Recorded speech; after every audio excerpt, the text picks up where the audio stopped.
அண்ணா பல்கலைக்கழக மாணவி பாலியல் வன்கொடுமை இந்தியாவையே அதிர்ச்சிக்குள்ளாக்கி இருக்கிறது. இதனைத் தொடர்ந்து பாஜக மாநில தலைவர் அண்ணாமலை பாதிக்கப்பட்ட மாணவிக்கு நீதி கேட்டு போராட்டத்தில் இறங்கிய பிறகு தமிழகம் முழுவதும் அண்ணாமலைக்கு ஆதரவான குரல்கள் எழுந்தது. மாணவர்கள் முதல் எதிர்க்கட்சியினர் அனைவரும் அண்ணா பல்கலைக்கழக சம்பவத்திற்கு எதிராக போராட்டங்கள் நடத்த ஆரம்பித்தார்கள். இந்த வழக்கில் கைது செய்யப்பட்ட ஞானசேகரன் திமுகவை சேர்ந்தவன் என அண்ணாமலை ஆதாரங்களோடு பொதுவெளியில் வைத்தார். இதனைத் தொடர்ந்து உயர்நீதிமன்றம் இந்த வழக்கை எடுத்து நடத்தியது. தமிழக அரசுக்கு பல கேள்விகளையும் எழுப்பியது. தேசிய மகளிர் ஆணையமும் களத்தில் இறங்கி விசாரணை மேற்கொண்டதில் பல திடுக்கிடும் தகவல்கள் வெளியாகி உள்ளது.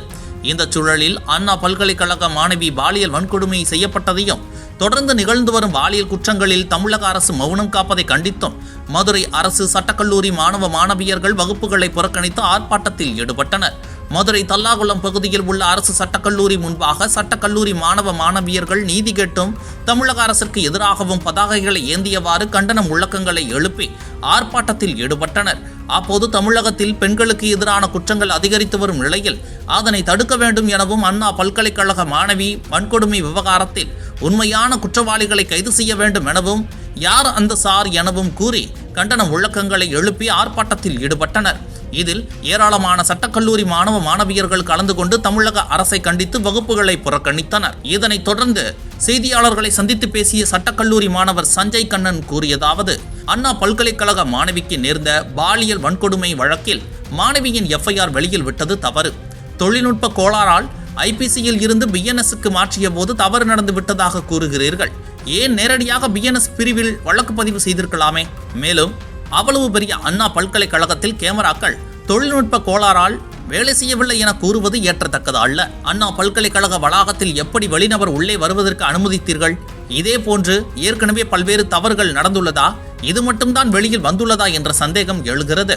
பெண்கள் இதுபோன்று பாதிக்கப்படும் போது தைரியத்துடன் வந்து புகார் அளிக்க வர வேண்டும். தமிழகத்தில் இனி இதுபோன்று பெண்களுக்கு எதிரான எந்த குற்றமும் நடைபெறக்கூடாது.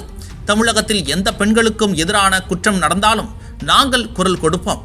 மாணவி புகாரில் குறிப்பிட்ட யார் அந்த சார் என்ற சந்தேகம் எழுந்துள்ளது.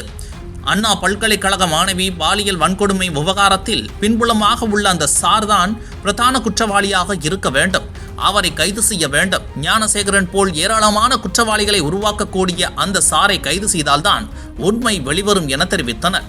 மேலும் தமிழகம் முழுவதும் உள்ள கல்லூரிகளும் விரைவில் போராட்டத்தில் ஈடுபட வாய்ப்புகள் உள்ளதாக தகவல்கள் தெரிவிக்கிறது. இதுபோன்று முக்கிய நிகழ்வுகள், அரசியல் தகவல்களை ஆழமாகவும் மாறுபட்ட கோணத்திலும் அறிந்து கொள்ள மறக்காமல் உங்கள் IND தமிழ் 24x7 பக்கத்தை பின்பற்றிக் கொள்ளவும். உங்கள் ஒவ்வொரு ஆதரவும் இதுபோன்று பல நிகழ்வுகளின் பின்னணியை அறிய உதவும்.